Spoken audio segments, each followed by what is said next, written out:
Hello everyone, welcome और welcome back to our channel बच्चों।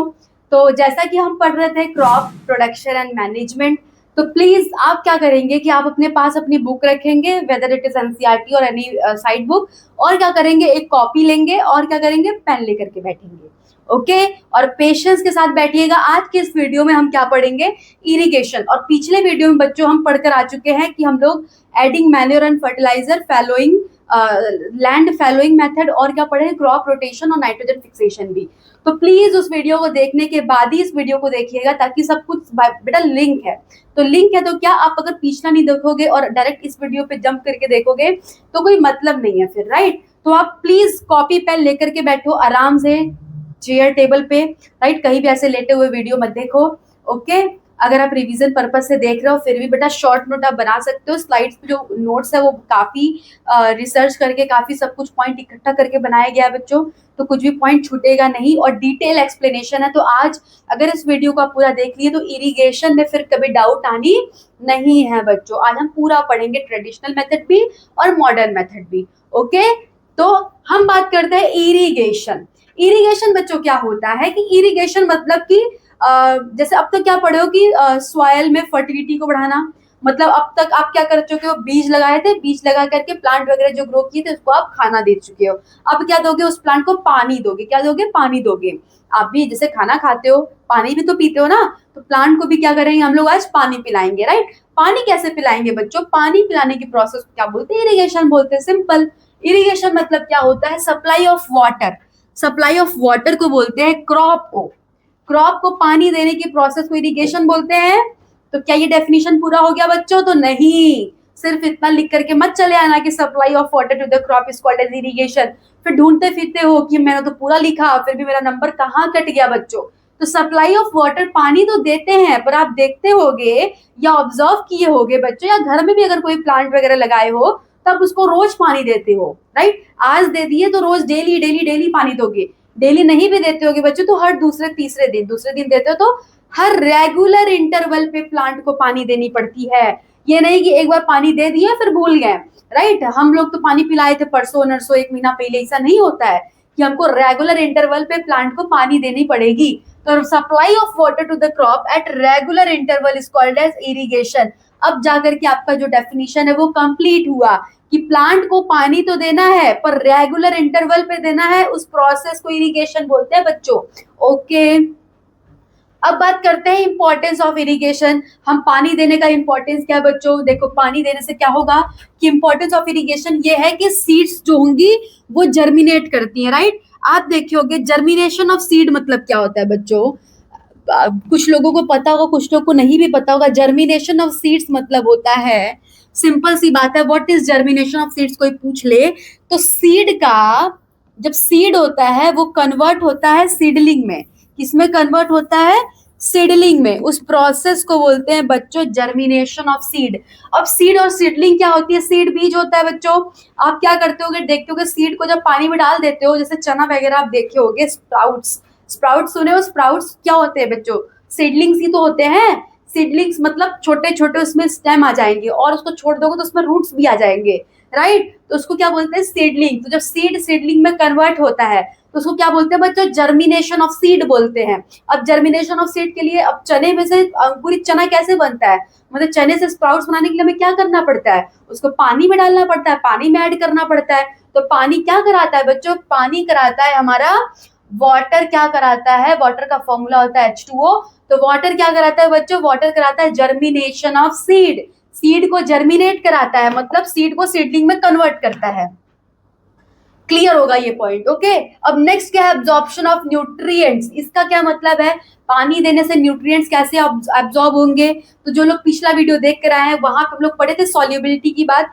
जो पहले क्या होता है, जैसे फर्टिलाइजर आप दिए, कुछ भी दिए, तो क्या होगा, वो पानी में घुलेगा और पानी के साथ साथ ही मिनरल्स जो होते हैं, न्यूट्रिएंट्स जो होते हैं वो एब्जॉर्ब होते हैं बच्चों। तो पानी बहुत जरूरी है न्यूट्रिएंट के एब्जॉर्प्शन से। अगर आप सिर्फ और सिर्फ खाद देते जाओगे और पानी नहीं दोगे तो प्लांट को कोई फर्क पड़ेगा नहीं। इसीलिए आप ऑब्जर्व किए, खाद देने के बाद तुरंत पानी देते हैं प्लांट को, ओके, ताकि वो सॉल्युबल हो और प्लांट में एब्जॉर्ब हो पाए।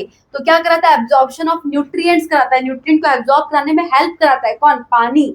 और पानी देने की प्रोसेस को क्या बोलते हैं, इरिगेशन, राइट। अब नेक्स्ट क्या है कि water also protect from hot air current and Frost both.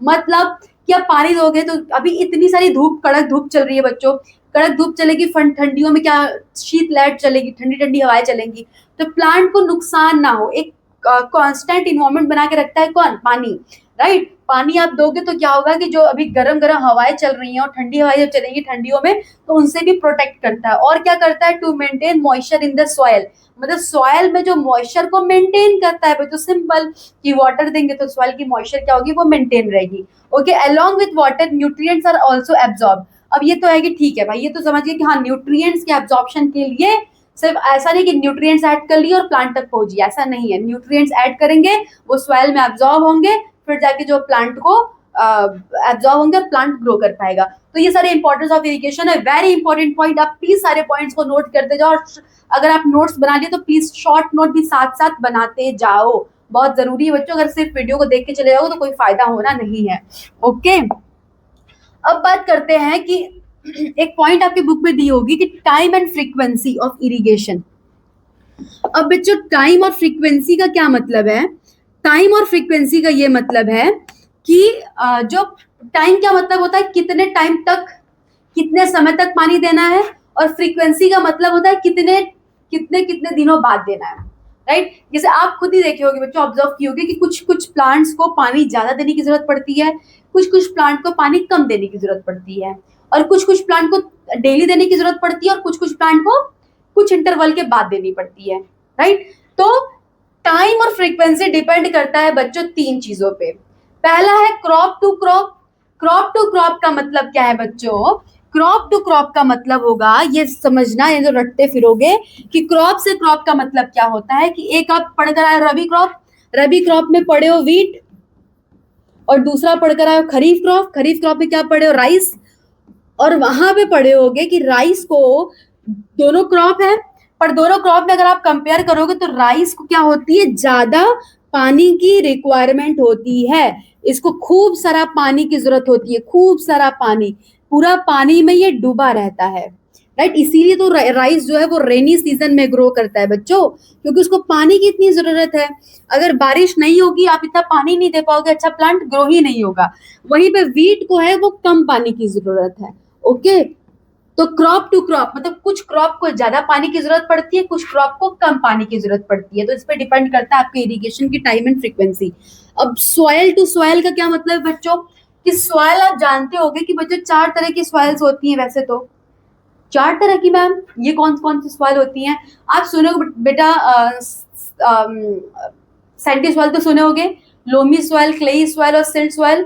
तो ये सारी जो सॉइल्स होती है बच्चों, डिपेंड, जैसे अगर हम दो को कंपेयर करें तो सैंडी सॉइल को अगर कंपेयर करें आपके क्लेई सॉइल से, तो जो क्लेई सॉइल होता है बच्चों, उसकी वाटर होल्डिंग कैपेसिटी बहुत ज्यादा होती है, राइट। वो बिल्कुल इतना पानी इकट्ठा बिल्कुल कीचड़ जैसा हो जाता है, और जो सैंडी सॉइल होती है उसकी वाटर होल्डिंग कैपेसिटी कम होती है। ओके, तो अगर आप कोई क्रॉप ग्रो किए हो बच्चों, अगर सैंडी सॉइल में ग्रो किए हो तो आपको ज्यादा पानी देने की जरूरत पड़ेगी, अगर क्ले सॉइल में ग्रो किए हो तो कम पानी देने की जरूरत पड़ेगी। तो सॉइल टू सॉइल भी डिपेंड करता है। जैसे यहाँ पे एक लिख लो कि सैंडी सॉइल को, सैंडी सॉइल अगर है बच्चों तो उसको क्या होगा, ज्यादा पानी की रिक्वायरमेंट है in comparison to clayey soil और लोमी सॉइल। ओके, अब बात करते हैं season to season. Season to season का मतलब क्या है कि अगर कोई क्रॉप ग्रो की है बच्चों समर सीजन में, और वहीं पे अगर कोई क्रॉप ग्रो की है रेनी सीजन में, राइट, तो समर सीजन वाले को ज्यादा पानी की जरूरत होगी रेनी सीजन से। तो तीन चीजों पे बेटा जो टाइम और फ्रीक्वेंसी है वो डिपेंड करता है। ओके, अब बात करते हैं हम लोग सोर्सेज ऑफ इरिगेशन की। सोर्सेज ऑफ इरिगेशन मतलब जो पानी देते हैं बच्चों को कौन कौन सा सोर्स होता है, तो आप जानते हो वेल्स हो गए, ट्यूबवेल्स हो गए, पॉन्ड्स हो गए, लेक्स हो गए, रिवर्स, कैनाल्स, इट्सेट्रा, ये सब सोर्सेज होते हैं, राइट। जैसे ये हो गया आपका वेल हो गया, ट्यूबवेल हो गया, ये हो गया कैनाल हो गया आपका। ओके, तो अब बात करते हैं बच्चों very important topic, that is methods of irrigation. Methods of irrigation मतलब पानी देने के तरीके। अब पानी देने के प्लांट को इरिगेशन के दो मेथड है, एक है आपका ट्रेडिशनल, दूसरा है मॉडर्न। ट्रेडिशनल मेथड में आता है बच्चों, मेथड्स में दो मेथड है, ट्रेडिशनल और मॉडर्न। ट्रेडिशनल में आ जाएगा मोट, मोट को क्या बोलते हैं, पुली सिस्टम भी बोलते हैं, चेन पंप सिस्टम, ढेकली और राहत, राहत को लीवर सिस्टम भी बोलते हैं। ओके, अब बात करते हैं मॉडर्न मेथड में आपका जाएगा स्प्रिंकलर सिस्टम और ड्रिप सिस्टम। ये दो तरीके हैं, और पहले ट्रेडिशनल को पढ़ लेंगे फिर मॉडर्न को पढ़ते हैं। देखो मोट सिस्टम में क्या होता है बच्चों, का डायग्राम से ये फोटो जो दी हुई है उससे देखो तो मोट में देखो क्या है बच्चों की, एक ये पूरा डायग्राम है, ये आपके बुक में दिया हुआ है, आधा दिया हुआ, ये जो बुल है उसको नहीं दिया हुआ। ओके, तो होता क्या है कि पहले के जमाने में देखो, पहले और अब में क्या अंतर है बच्चों, पहले और अब में ये अंतर है कि पहले के जो लोग थे वो क्या करते थे कि कोई पॉन्ड हो गया, कोई रिवर हो गया, कोई कैनाल हो गया, तो जो ऊपर ऊपर सरफेस पे लेवल पे पानी है उसको यूज करते थे, राइट? क्यों? क्योंकि उस वक्त इतनी टेक्नोलॉजी डेवलप नहीं थी कि ग्राउंड वाटर भी निकाल सको या ग्राउंड वाटर को यूज करो, राइट? मतलब जो आप जो ट्यूबवेल्स वगैरह से आता है, तो जैसे कि वेल्स हो गया, कुएं होते थे, कुएं में क्या करते थे वो लोग, ऐसे करके एक बड़ा सा कोई बर्तन वगैरह बांध दिए और उसको रस्सी से ऐसे खींच लिए, और कोई मान लो खुद भी खींच लिए, चाहे बुल्स वगैरह का यूज कर लिए, कैटल्स वगैरह का यूज कर लिए। ओके, तो उससे क्या हुआ, पानी जो है वो ऊपर आ गया और उसको कोई नाली होती थी उसमें डाल देते थे और पूरे पूरे खेत में वो पहुंच जाती थी। तो मोट सिस्टम में क्या होता है, water is drawn out from well by using big container. एक बड़ा सा कंटेनर लेते थे और उसको वेल से जो है वो पानी को निकालते थे, tied to a long rope which move over fixed pulley. और एक पुली होती थी, ये हो गई आपकी पुली, जिससे कि एक लॉन्ग रोप जो है वो लॉन्ग रोप जो है वो आपकी, ये लॉन्ग रोप हो गई, ये पुली हो गई, और ये बुल्स उसको खींच रहा है, और ये क्या हो गया बच्चों, बिग कंटेनर हो गया। ओके, तो ऐसा आप देख सकते हो, कंटेनर को एक लॉन्ग रोप से कनेक्ट कर दिया और पुली से फिक्स कर दिए। इससे क्या होगा, farmer pour out the container into the field and refill it back to the well. और इसको क्या कर रहा है, पानी को गिरा दे रहा है और उसको वापस से रिफिल कर लेगा। तो ये है आपका मोट सिस्टम। क्या है, मोट सिस्टम।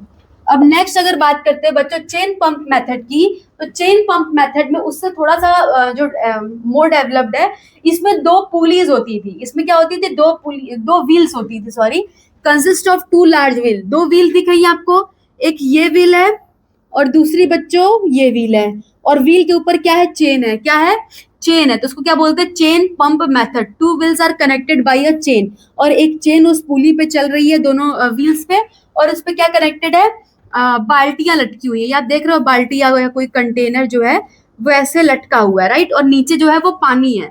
हो क्या रहा है कि small buckets is hung on the chain and one wheel is under water and other is fixed above the field. एक व्हील देख रहे हो आप वाटर के अंडर है और दूसरी फील्ड के ऊपर फिक्स की हुई है, तो ऐसा टेढ़ा है वो, राइट? अब हो क्या रहा है, जैसे जैसे ये चेन जो है चलती रहती है और पानी यहाँ से भर करके देखो आ रहा है और यहाँ खाली हो गया, और वापिस से ये एम्प्टी बकेट जा रहा है, फिर फिल्ड बकेट आ रहा है, फिर वो खाली हो गया, मतलब वाटर टू द फील्ड चला गया, और वापिस से ये एम्प्टी बकेट जा रहा है। तो ये ऐसे चेन जो है वो चलती रहती है बच्चों, और बाल्टी से पानी अपने आप आता रहता है। कहाँ से, कोई सोर्स ऑफ वाटर होगा वहां से।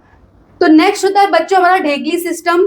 ढेकली सिस्टम में देखो क्या होता है कि एक लॉन्ग वुडन बीम होती है, ठीक है? ये आपकी एक वुडन बीम होगी जैसे, ओके, ये लॉन्ग वुडन, ये आपकी एक लॉन्ग लकड़ी की बीम होती है जो कि फिक्स्ड होती है किसके ऊपर, एक फॉक शेप का वर्टिकल सपोर्ट होता है।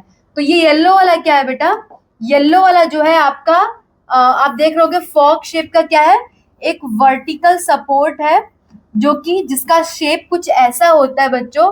इसी में क्या होता है कि वो बीम जो होता है वो फिक्स्ड होता है। ओके, तो जब बाल्टी आप एक एंड पे बांध दोगे, देखो, और दूसरी बात क्या है, एक चीज और अगर ध्यान दोगे तो ये वाली जो एंड है बच्चों, ये वाली एंड आपको लंबी दिख रही होगी और ये वाली एंड छोटी दिख रही होगी, राइट? ये वाली एंड देखो लंबी और ये वाली एंड छोटी है। जब इधर बाल्टी बांधोगे तो बाल्टी थोड़ा भारी हो जाएगा उधर का एंड, और वो क्या करेगा, कुएं में चला जाएगा। अब कुएं में चला जाएगा तो करते क्या है, इधर देखो एक पत्थर रखे हुए हैं, इधर एक ये पत्थर रखे हुए, उसके ऊपर जब पत्थर रख देंगे, जब बाल्टी भर जाएगी तो मोटा सा पत्थर रख देंगे तो वो ऊपर आ जाएगा। जैसे कि सी सॉ में होता है, सी सॉ में कोई भारी इंसान अगर बैठ जाए तो हल्का वाला ऊपर आ जाता है ना, बिल्कुल वैसे ही जो बाल्टी है उसके वेट से ज्यादा भारी पत्थर इस साइड हम लोग रख दिए हैं। और इधर पत्थर रख देंगे, बाल्टी ऊपर आ जाएगा, उसमें पानी आ जाएगा, और उस बाल्टी को लेकर के फार्मर जो है वो उधर नालियों को उसमें डाल देगा और वो खेतों में पानी चला जाएगा। फिर क्या करेगा, इस पत्थर को फिर क्या करेगा, रिमूव कर देगा, इस पत्थर को रिमूव कर देगा, फिर से बाल्टी नीचे जाएगी, उसमें पानी भर जाएगा, फिर से उस पत्थर को रख देगा और फिर से बाल्टी ऊपर आ जाएगी। तो ये सिस्टम चलता रहता है, इसको क्या बोलते हैं, ढेकली। क्या बोलते हैं, ढेकली। तो उसमें क्या होता है कि एक लॉन्ग वुडन बीम होती है जो कि फोर्क शेप वर्टिकल सपोर्ट के ऊपर फिक्स होती है, और एक बकेट जो होता है वो टाइड होता है to one end and weight is tied to the other end. और इस तरीके से ये पूरा प्रोसेस जो है वो चल रहा होता है। नेक्स्ट अगर बात करें आपका लीवर सिस्टम या फिर राहत सिस्टम का, तो इसमें क्या है बच्चों, देखो एक बड़ी सी क्या है व्हील है जिसके ऊपर क्या है कई सारी, देखो कई सारी बाल्टियां जो है वो बांधी गई हैं, ठीक है, कई सारी बाल्टियां जो बांधी गई हैं, और ये क्या है एक बैल है जो इसको खींच रहा है, मतलब घुमा रहा है, मतलब किसको, इस व्हील को। और नीचे जो है बच्चों इसमें पानी भरा हुआ है, ओके। तो ये घूमता जाएगा, बाल्टी पानी फिल हो जाएगा और पानी इधर वापस से खाली करता जाएगा। तो इस तरीके से क्या होता है, water is drawn out of a well large wheel. एक बड़ी सी व्हील होती है जो कि माउथ ऑफ वेल के ऊपर जो है, माउथ ऑफ वेल के ऊपर फिक्स होती है, और ऑक्सीजन यानी कि ये जो है ऑक्स है वो क्या करता है, रोटेट करता है लार्ज लीवर या लार्ज व्हील को, ओके। तो ये होता है आपका राहत सिस्टम में, कुछ नहीं है, एक ये व्हील है, बड़ी सी व्हील है, इसमें कई सारी बाल्टियां हैं, वो रोटेट कर रही है और पानी भर रहा है, खाली हो रहा है, सिंपल। तो ये है आपका ट्रेडिशनल के 4 प्रोसेसेस, 4 स्टेप्स हो गए, ओके। तो ड्रॉबैक ऑफ ट्रेडिशनल मेथड देख लेते हैं बच्चों। ड्रॉबैक क्या है कि अनइवन डिस्ट्रीब्यूशन ऑफ वाटर होता है। अब आप खुद ही सोचो कि पूरे के पूरे फील्ड में अगर एक साथ पानी डालेंगे तो कहीं पानी पहुंचा, कहीं नहीं पहुंचा, अनइवन डिस्ट्रीब्यूशन होगा। वाटर लॉगिंग मतलब कहीं कहीं वाटर इकट्ठा, कहीं कहीं ज्यादा पहुंच गया तो वहां पे वाटर लॉगिंग हो जाएगी। हाई वाटर डिमांड है, हाई वाटर डिमांड क्यों, पूरे फील्ड में आपको देना है, वेदर वहां पे क्रॉप है या नहीं है, वहां पे घास हो, वीड्स हो, सबको पानी एक साथ मिलता है। और रिलायंस और मैनुअल लेबर, अब मैनुअल लेबर की रिलायंस बहुत ज्यादा, लेबर मिले तो पानी मिला, लेबर नहीं मिले तो पानी नहीं मिला। और क्या है कि सॉइल इरोजन इन स्लोपिंग एरियाज, अब जहां पे स्लोपिंग एरिया, जहां पे स्लोप वाला एरिया होगा बच्चों, वहां पे पानी जाएगा और साथ साथ सॉइल इरोजन भी करता जाएगा, ओके। और कंक्लूजन क्या है, these methods are cheaper but less efficient. ये मेथड चीपर तो है, सस्ता तो है, बट एफिशिएंसी क्या है, कम है। अगर एफिशिएंसी कम है, अच्छे से पानी नहीं मिलेगा, हमारी क्रॉप यील्ड पे फर्क पड़ेगा बच्चों, ओके। अब नेक्स्ट अगर बात करते हैं हम लोग मेथड ऑफ इरिगेशन में, तो मॉडर्न मेथड ऑफ इरिगेशन है। तो मॉडर्न मेथड जो आजकल के जमाने का मेथड है बच्चों, उसमें क्या होता है कि वो जो होता है यूजेस वाटर इकोनॉमिकली। ये एक शब्द आपके बुक में लिखा होगा, इकोनॉमिकली मतलब क्या होता है बच्चों, कि वाटर का इकोनॉमिकली वेस्ट करना, मतलब वाटर का वेस्ट नहीं होगा, वाटर का इकोनॉमिकली यूज करता है, मतलब वाटर का वेस्ट नहीं होता है, वाटर बिल्कुल भी वेस्ट नहीं होगा, इसको बोलते हैं कि वाटर को इकोनॉमिकली यूज करता है, ठीक है। अब वाटर का वेस्ट कैसे नहीं होगा, ये सोचे आप कि बस ऐसे रट ले रहे हो। वाटर का वेस्ट इस तरीके से नहीं होगा बच्चों, क्योंकि डायरेक्ट रूट तक पानी पहुंचेगा, डायरेक्ट रूट तक पानी पहुंचेगा तो एक्स्ट्रा पानी नहीं लगना है, मतलब जितना पानी की जरूरत है उतना ही लगना है, पूरे फील्ड को आपको पानी नहीं देना है, ठीक है। दूसरा तरीका क्या है कि वाटर लॉगिंग नहीं होगा, वाटर लॉगिंग से बचाता है बच्चों, ठीक है। और क्या करता है, इवन सप्लाई देता है, और क्या करता है, लॉगिंग से बचाएगा, ज्यादा एफिशिएंट होता है, और बहुत सारे रीजन है। अब अगर बात करते हैं कि इसमें मॉडर्न मेथड में बच्चों देखो 2 तरीके होते हैं, एक होता है स्प्रिंकलर सिस्टम और दूसरा क्या होता है, drip irrigation method. Sprinkler method या स्प्रिंकलर सिस्टम और ड्रिप इरिगेशन सिस्टम। तो पहले स्प्रिंकलर को पढ़ लेते हैं। स्प्रिंकलर में देखो क्या होता है कि पूरे के पूरे फील्ड में क्या होता है, पाइपलाइन बिछी होती है। क्या बोला है कि the main pipeline is laid in the field, पूरे के पूरे पाइपलाइन बिछी होगी फील्ड में। और क्या जगह जगह पे क्या होगा, परपेंडिकुलर पाइप्स होंगी, मतलब कुछ पाइप्स हॉरिजॉन्टल होती है बच्चों, कुछ पाइप्स परपेंडिकुलर होती है जगह जगह पे। हैविंग रोटेटिंग नोजल्स, जिनके ऊपर क्या लगा होगा, रोटेटिंग नोजल्स लगे होंगे, जैसे ये नोजल्स दिख रहा है आपको, ये नोजल्स दिख रहा है, ऐसे ऐसे जगह जगह पे क्या लगे होंगे, ऐसे रोटेटिंग नोजल्स लगे होंगे, ये नोजल्स हो गया, इसमें से देखो पानी ऐसे निकल रहा है फुवारे जैसा, ठीक है। On the top and at join to the main pipe line at regular interval. और जगह जगह पे ये जो वर्टिकल वाले जो आपके परपेंडिकुलर जो पाइप्स है बच्चों, वो क्या है, जगह जगह पे ऐसे ऐसे करके ज्वाइंट है, हर जगह नहीं है, थोड़े थोड़े दूर पे। Water is spread from the nozzle, और इस नोजल से जो पानी जो है वो निकल रहा होगा। It get sprinkled on the crop as if it is raining, ऐसा लगता है कि बच्चों बारिश हो रही है पूरे के पूरे फील्ड में, okay. Useful for uneven land, और कहाँ यूज होता है, अनइवन लैंड पे यूज होता है, ठीक है। ये हो गया आपका स्प्रिंकलर सिस्टम। देखो होता क्या है, अगर आप देखना चाहो तो ऐसे पूरी की पूरी पाइपलाइन बिछी होती है, ओके। ये पूरी पूरी क्या होगी, पाइपलाइन। ये कौन सी पाइप है बच्चों, ये जो पाइप है आपकी, ये है आपकी हॉरिजॉन्टल पाइप्स, मतलब जमीन के नीचे ये बिछी होंगी। और जगह जगह पे मान लो कि ये क्या है जो हम डॉट्स बना रहे हैं, ये ऐसे परपेंडिकुलर पाइप, ये क्या है इस तरीके से परपेंडिकुलर पाइप का, परपेंडिकुलर को तो ड्रॉ नहीं कर सकते ना, तो उसको डॉट से समझ लो। और उसके ऊपर क्या लगा होगा, ऐसे परपेंडिकुलर पाइप्स है, और यहाँ पे क्या लगा होगा, नोजल्स लगे होंगे। ऐसा लगता है कि बारिश हो रही है। और जहाँ अनइवन लैंड होती है, अनइवन लैंड मतलब ऊबड़ खाबड़ लैंड होगी, तो उसपे क्या होगा, अनइवन जब लैंड होगी तो उसपे क्या होगा, वाटर लॉगिंग की समस्या हो सकती है। तो ये यूज करेंगे तो वैसा कोई दिक्कत होना नहीं है। अब स्प्रिंकलर सिस्टम की अगर बात करें और, तो ये तो वही हो गया, वही वाली स्लाइड है देखो। अब इसमें क्या है कि ये आप देख सकते हो, ये आपके बुक में फोटो दी होगी, इसमें क्या दिया होगा कि ये ऐसे कुएं से कोई पाइप ऐसे कनेक्ट कर दिए हैं। ये वाली जो पाइप है बच्चों, ये कौन सी पाइप है, तो ये वाली पाइप है आपकी हॉरिजॉन्टल पाइप्स है। और ये जो पाइप्स है ये वर्टिकल पाइप्स है बच्चों। और ये जो लगी हुई है ये रोटेटिंग नोजल्स लगी हुई है। ओके, ये जो लगी हुई है रोटेटिंग नोजल्स लगी हुई है। अब आगे अगर बात करते हैं ड्रिप सिस्टम की, तो ड्रिप सिस्टम में देखो क्या होता है कि इसमें परपेंडिकुलर पाइप्स नहीं होंगी। परपेंडिकुलर पाइप्स नहीं होंगी तो सिर्फ और सिर्फ ये हॉरिजॉन्टल वाली पाइप्स होंगी, जो पूरे खेत में डिस्ट्रीब्यूटेड होंगी बच्चों। और जगह जगह पे रूट्स पे क्या होगा, ड्रिप ड्रिप ड्रॉप ड्रॉप करके पानी जो है डायरेक्ट रूट्स पे गिर रहा होगा, राइट। तो ड्रिप सिस्टम में क्या होता है, water is delivered directly to the plant root, directly plant root के पास पानी पहुंचता है, वो भी ड्रॉप बाय ड्रॉप करके, जो कि नेटवर्क ऑफ पाइप जो है बिछी रहती है। और एमिटर्स, वहां पे नोजल्स थे बच्चों, और यहाँ पे क्या प्रेजेंट होते हैं, एमिटर्स। क्या प्रेजेंट होते हैं, एमिटर्स। वहां पे वर्टिकल पाइप्स थी, यहाँ पे वर्टिकल नहीं है, माने कि हॉरिजॉन्टल पाइप्स यहाँ पे नहीं है, बाकी सब कुछ सेम है। और यहाँ पे ड्रॉप ड्रॉप करके गिर रहा है, वहां पे स्प्रिंकल हो रहा था, ऐसा लग रहा है वहां पे बारिश हो रही है, ठीक है। तो कंपेयर करके भी आप देखते चलो। और ड्रिप सिस्टम में क्या होता है, water is not wasted at all, बिल्कुल भी पानी जो है वेस्ट नहीं होगा, क्योंकि डायरेक्ट रूट तक पहुंच रहा है पानी। It is particularly used in water scarce areas where availability of water is poor, जहाँ पे वाटर की अवेलेबिलिटी बहुत पुअर होती है बच्चों, जैसे रेगिस्तान हो गया, डेजर्ट्स हो गए, वहां पे ज्यादा यूज किए जाते हैं। और कहाँ यूज किए जाते हैं, जो फ्रूट्स प्लांट हो गए, गार्डन हो गया, ट्रीज हो गया, वहां सब पे। जैसे फ्रूट्स प्लांट होगी तो दूर दूर पे क्या लगा, जैसे आम का बगीचा, किसी चीज का बगीचा वगैरह, तो वहां पे ये यूज की जाती है, क्योंकि वहां पे प्लांट्स दूर दूर है, पूरे फील्ड को पानी देने का कोई मतलब है नहीं, आप डायरेक्ट उसके रूट रूट तक पानी दो। और जहां पे पानी की बहुत ज्यादा कमी, स्कार्सिटी है, वहां पे ड्रिप इरिगेशन यूज किया जाता है। ओके, तो ये रही आपकी पूरी की पूरी इरिगेशन की बात बच्चों। उम्मीद है कि समझ में आया होगा। कोई भी डाउट है बच्चों, आप तुरंत बेझिझक आप हमें कमेंट सेक्शन में कमेंट करिए, हम आपको रिप्लाई करने के लिए, उसका सपोर्ट करने के लिए बिल्कुल रेडी है बच्चों। तब तक के लिए पढ़ते रहिए। अगर ये वीडियो पसंद आई हो, लाइक शेयर और सब्सक्राइब करना मत भूलिएगा बच्चों। तब तक के लिए थैंक यू।